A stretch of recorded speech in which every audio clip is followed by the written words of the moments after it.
Hello बच्चों, let's see this question. The question says at a given temperature, the force between molecules of a gas as a function of intermolecular distance is option A. Always constant, always decreases, always increases, first decreases and then increases. तो question में कहा गया है कि at a given temperature जो force है between molecules of gas as a function of intermolecular distance हमें बताना है। कांस्टेंट रहेगा, डिक्रीज होगा, इंक्रीज होगा। सो इस क्वेश्चन के लिए हमारा की कॉन्सेप्ट यूज हो रहा है, that is the force of attraction. Force of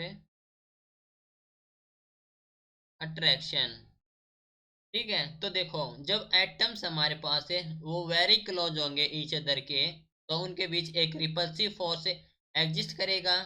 so when atoms are when atoms are very close to each other, very close to each other,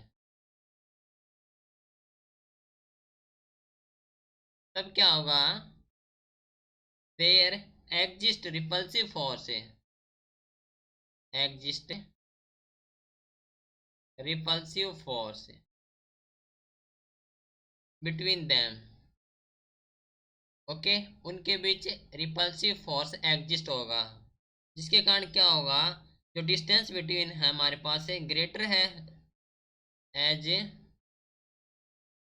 and as. Question में कहा गया है कि force between molecules of gas as a function of intermolecular distance, ठीक है।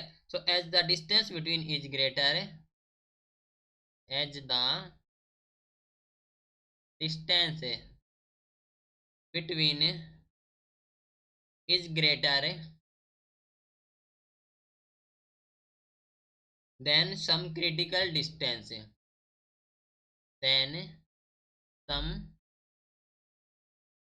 Critical distance, तो जो हमारे पास फोर्स ऑफ अट्रैक्शन वो इंक्रीज हो जाएगा। The force of attraction increases, ठीक है, फोर्स ऑफ अट्रैक्शन हो जाएगा इंक्रीजेज।